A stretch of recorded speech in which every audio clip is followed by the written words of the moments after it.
Hi friends, எல்லோரும் எப்படி இருக்கீங்க?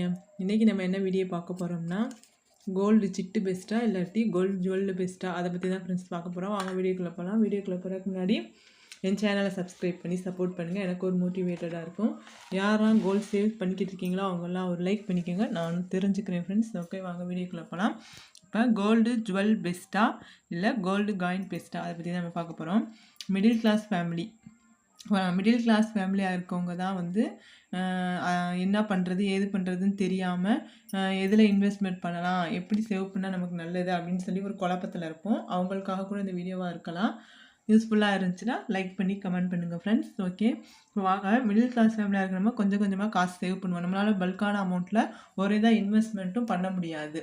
அப்படி இருக்க நம்ம எதில் இன்வெஸ்ட்மெண்ட் பண்ணலாம் அப்படின்னா, நம்மளோட ஃபேமிலி சுச்சுவேஷனை பொறுத்து நம்ம இன்வெஸ்ட்மெண்ட் பண்ணலாம். இப்போ நம்ம எதுக்காக சேவ் பண்ணுறோம்? நம்ம குழந்தைகளுக்காகவா, இல்லாட்டி வீடு, லேண்டு இந்த மாதிரி வாங்கணுங்கிறதுக்காகவா அப்படின்னு சொல்லி நம்ம எதுக்குன்னு வந்து திங்க் பண்ணணும். அதுக்கப்புறம் நம்ம குழந்தைகளுக்குன்னா, நம்ம குழந்தைகளோட ஏஜ் என்ன? இப்போ தான் சின்ன குழந்தைகளாகவும் இருக்கலாம், இல்லாட்டி பெரிய 10, 12 வயசு, 15 வயசு குழந்தைகள், 22 வயசு குழந்தையாகவும் இருக்கலாம்.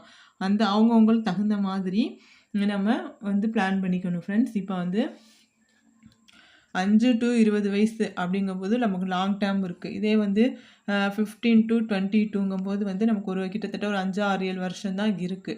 அப்போ இதில் வந்து ட்ரெண்டிங் வந்து மாறுறதுக்கு வாய்ப்பு இல்லை. ஆனால் இந்த 20 வருஷம் கேப்பில் வந்து நமக்கு வந்து ட்ரெண்டிங் மாறும். ட்ரெண்டிங்னா ஜுவல்லோட மாடல் மாறலாம், புதுசாக ஒவ்வொன்றா வந்துக்கிட்டே இருக்குது. அதுவும் மாறலாம், நம்ம குழந்தைங்களுக்கு பிடிக்காமலும் போகலாம். அப்போ அப்படி இருக்கும்போது நம்ம என்ன செய்யணும்னா, இந்த மாதிரி 5 வயசு குழந்தைய வச்சுருக்கிறவங்களா இருந்தால் நம்ம வந்து கோல்டு காயின் வாங்குறது தான் பெஸ்ட்டு.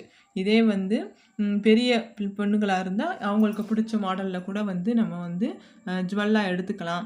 இதே வந்து ஹவுஸு, லேண்டு அப்படி வந்து இன்வெஸ்ட்மெண்ட் பண்ணுறவங்களுக்கு வந்து கோல்டு காயின் தான் பெஸ்ட்டு. ஏன் இப்படி கோல்டு காயின் பெஸ்ட்டுன்னா, ஒரு சின்ன கால்குலேஷன் பார்க்கலாம் ஃப்ரெண்ட்ஸ். இப்போ வந்து நானும் இதே மாதிரி தான் வந்து என்னோடய ட்ரீம் என்னன்னு உங்களுக்கு தெரியும். எனக்கு நெக்ஸ்ட்டு போன வீடியோவில் ஒரு வந்து போஸ்ட் பண்ணியிருந்தேன். என்னுடைய எய்ம் வந்து 7 பவுனில் வந்து ஒரு ஹாரம் வாங்கணுங்கிறது தான். இது பாருங்கள், இது 4 பவுனு. இதே மாதிரி இன்னொரு பெரிய லாங் ஹாரம் வாங்கணும் அப்படின்னு சொல்லிட்டு தான் வந்து நான் வந்து என்ன சேவ் பண்ணிக்கிட்டு இருக்கேன்னா, கோல்டு காயின்ஸ் வந்து சேவ் பண்ணிக்கிட்டு இருக்கேன். இங்கே பாருங்கள் ஃப்ரெண்ட்ஸ், நானும் வந்து கோல்டு காயின்ஸ் ஒரு 2 இயர்ஸாக வந்து சேவ் பண்ணிக்கிட்டு இருக்கேன். இதை கூட நான் வீடியோவாக போட்டிருக்கேன், எப்படி சேவ் பண்ணுறதுன்னு. பார்க்க இஷ்டம் இருக்கிறவங்க போய் பாருங்கள். இந்த மாதிரி தான் நானும் கோல்டு காயின் சேவ் பண்ணுறேன். இப்போ ஒரு சின்ன எக்ஸாம்பிள் பார்க்கலாம். கோல்டு காயின் வந்து பியூரிட்டி நம்ம வந்து செக் பண்ணிக்கணும். 916 இருந்தால் மட்டும்தான் நமக்கு வந்து வேல்யூ இருக்கும் ஃப்ரெண்ட்ஸ். 916 இருக்கலாம், இல்லாட்டி 999 கூட இருக்கலாம். அது கம்மியாக வந்து நம்ம வாங்கிடக்கூடாது. இப்போ 1 கிராம் இன்றைக்கோட ரேட்டு வந்து 7745 ரூபானா, 8 கிராம் எக்ஸாம்பிளுக்கு 1 பவுன் எடுக்கணும்னு வச்சுக்கோங்க. 8 கிராமு. அதுக்கு வேஸ்டேஜ் வந்து ஒவ்வொரு கடையில் ஒவ்வொரு மாதிரி இருக்கும். நான் எக்ஸாம்பிளுக்கு 2% போட்டிருக்கேன். ஜிஎஸ்டி எப்போயுமே ஒரே மாதிரி தான் இருக்கும், 3%. இப்போ நம்ம 8 கிராமுக்கு வந்து 61,960 ரூபா வருது. வேஸ்டேஜ் வந்து 1,239 ரூபா வருது. ஜிஎஸ்டி 1,895 ரூபா. இது டோட்டலாக இது எல்லாத்தையும் நான் வந்து கூட்டினோம்னா நமக்கு 65,085 ரூபா வருது ஃப்ரெண்ட்ஸ். எல்லாமே சேர்த்து இன்க்ளூடிங் வேஸ்டேஜ், ஜிஎஸ்டி, கோல்டு எல்லாமே சேர்த்து நமக்கு 65,085 ரூபா வருது. இதே வாங்க நம்ம கோல்டு ஜுவல்லில் போய் பார்க்கலாம். இப்போ 1 கிராம் ரேட் அதே ரேட்டு 7,745, அதே வெயிட் 8 கிராம். ஆனால் அதில் என்ன எக்ஸ்சேஞ்ச் ஆகும்னா, நம்ம வேஸ்டேஜ் மட்டும்தான் நமக்கு வந்து மாறுபடும். ஏன்னா இது வந்து 2%. இப்போ வந்து நான் எக்ஸாம்பிளுக்கு 10% போட்டிருக்கேன். ஒவ்வொரு கடையில் வந்து ஒவ்வொரு மாதிரி இருக்கும். எப்படின்னா 10, 15, 20 கூட போகும். நான் எக்ஸாம்பிளுக்கு நம்ம எடுக்கிற நகையை பொறுத்து மாறுபடும்.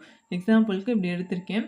அப்போ கோல்டு ரேட்டு 61,960 ரூபா, வேஸ்டேஜ் வந்து 6,196 ரூபா, ஜிஎஸ்டி வந்து 2,044 ரூபா. இப்போ டோட்டல் நமக்கு எவ்வளோ வருதுன்னு பார்த்தீங்கன்னா 7,200 ரூபா வருது ஃப்ரெண்ட்ஸ்.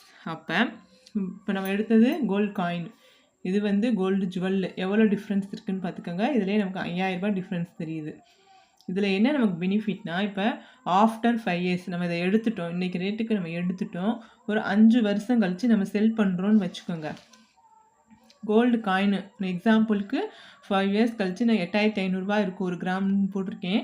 அப்போ 1 கிராமோட ரேட்டு 8,500 ரூபானா, அதை மட்டும் நம்ம கால்குலேஷன் பண்ணால் போதும். 8 கிராமுக்கு எவ்வளோ வருது? 68,000 ரூபா. வேறு எந்த இதுவுமே நமக்கு இல்லை. ஏன்னா வந்து கோல்டு காயினை வந்து அன்னைக்கு ரேட்டுக்கு அப்படியே எடுத்துக்குவாங்க. ஏன்னு கேட்டிங்கன்னா, இதை வந்து நம்ம யூஸ் பண்ண போகிறது கிடையாது. இதை வாங்கி நம்ம அப்படியே வந்து பீரோவில் வைக்க போகிறோம். அதனால இதோட இது வந்து எதுவுமே மாறாது, அழுக்கு படியாது. நம்ம எது பவுட்ரோ சென்ட்டோ எதோ அடித்தாலும் இதில் வராது. அதனால் வந்து இதில் வந்து எதுவுமே கழிக்க மாட்டாங்க. அன்னைக்கு ரேட்டு என்னத்துக்கு போகுமோ அதே அளவுக்கு நமக்கு எடுத்துக்குவாங்க. இப்போ வாங்க, இதே கோல்டு ஜுவல்லாக இருந்துச்சுன்னா 5 வருஷம் கழித்து அதே 8,500 ரூபாய்க்கு தான் போட்டிருக்கேன். அதோட கோல்டோட ரேட்டு வந்து 68,000 ரூபா வரும். இதில் மெயினாக நம்ம என்ன பண்ணணும்னா வேஸ்டேஜ் கழிப்பாங்க. அதாவது நம்ம ஜுவல் வந்து நம்ம வந்து யூஸ் பண்ணுறனால அந்த இடத்துல கருத்து இருக்குது, இந்த மாதிரி அப்படின்னு சொல்லுவாங்க. நம்ம யூஸ் பண்ண அது இங்கே பாருங்க, இதிலே கூட கொஞ்சம் தெரியும்னு நினைக்கிறேன். ஒரு மாதிரி கலர் ஒரு மாதிரியாக இருக்கு பாருங்க. இந்த மாதிரிலாம் ஆகுறனால இதில் அழுக்கு படிஞ்சிருக்கு அப்படின்னு சொல்லிட்டு எப்படியும் 1%, 2%, 3% ஒவ்வொருத்தவங்க நிறையா கூட 4% கூட கழிப்பாங்க. எக்ஸாம்பிளுக்கு நான் எவ்வளோ போட்டிருக்கேன்னா ஒரு 2% போட்டிருக்கேன் ஃப்ரெண்ட்ஸ். 2% போட்டிருக்கேன். எக்ஸாம்பிளுக்கு 2% போட்டிருக்கேன். அப்போ 68,000 ரூபா 2%க்கு வந்து 1,350 ரூபா வருது. டோட்டல் வந்து 66,650 ரூபா வருது. அப்போ ஜுவல்லில் வந்து நமக்கு எப்போயுமே வந்து அழுக்கு இருக்குதுன்னு சொல்லி எப்படியும் 2%, 3% எப்படியும் கழிச்சிருவாங்க ஃப்ரெண்ட்ஸ். அப்போ கழிக்கும் போது நமக்கு வந்து அமௌண்ட் வந்து கம்மியாகும். இப்போ அதே 68,000 போட்டிருக்கேன், -2% போட்டேன்னா 1,350 ரூபா. 1,350 ரூபாயை நம்ம கழிச்சோம்னா 66,650 ரூபா இதான் நமக்கு கிடைக்கும். நம்ம வாங்கின ரேட்டு பாருங்கள், 70,000 ரூபாய்க்கு வாங்கியிருக்கோம். 5 வருஷம் கழித்து நமக்கு விற்கும்போது 66,000 ரூபாய்க்கு தான் நம்ம போகும். நமக்கு வந்து நஷ்டம் வந்து 3,500 ரூபா. இதே வந்து லாபம் கோல்டு காயினில் வந்து நமக்கு 3,000 ரூபா லாபம் தான் கிடைக்கும். நம்ம வந்து எதில் எப்படி இன்வெஸ்ட்மெண்ட் பண்ண போகிறோங்கிறத பொறுத்து தான் வந்து இருக்குது. இதுலேயே வந்து ஒரு டிஸ்அட்வான்டேஜ் இருக்குது. அப்படி அது என்னன்னு பார்த்தீங்கன்னா, கோல்டு காயினாக இருந்தால் கோல்டு காயின் வந்து அடகு வைக்க முடியாது. இந்த மாதிரி கோல்டு காயினை வந்து அடகு வைக்க முடியாது, எந்த பேங்க்லேயும் வாங்க மாட்டாங்க. இதுலேயே வந்து ஒரு ஹூக் மாதிரி நம்ம நகைக்கடையிலே செஞ்சு தர்றாங்க. ஹூக் மாதிரி போட்டு வாங்கினோம்னா அது ஒரு டாலர் சேஃபில் இருக்கனால வந்து நம்ம எல்லா பேங்க்லேயும் வந்து அடகு வச்சுக்கலாம். அதனால் அர்ஜென்ட்டுன்னு இருக்கிறவங்க இது மாதிரி ஹூக் போட்டு கூட நம்ம வாங்கிக்கலாம். ஆனால் பேங்க்கில் அடகும் வச்சுக்கலாம். ஒவ்வொரு சில பேங்க்கில் வாங்குறாங்க. ஆனால் இதே மாதிரி நான் கனரா பேங்க்கில் கொண்டு போய் கொடுத்தேன், நாங்கள் அடகுக்கு வாங்கிக்கிட்டாங்க. ஒவ்வொரு சில பேங்க்கில் வந்து வாங்க மாட்டேங்கிறாங்க. அப்படி வாங்காதவங்களுக்கு வந்து நம்ம ஒரு ஹூக் மாதிரி போட்டு கொடுத்தோம்னா அவங்க வந்து வாங்கிக்குவாங்க ஃப்ரெண்ட்ஸ். உங்களுக்கு கொஞ்சம் புரிஞ்சிருக்குன்னு நினைக்கிறேன். புரிஞ்சிருந்தால் லைக் பண்ணுங்கள், ஷேர் பண்ணுங்கள். ஓகே ஃப்ரெண்ட்ஸ், பாய்.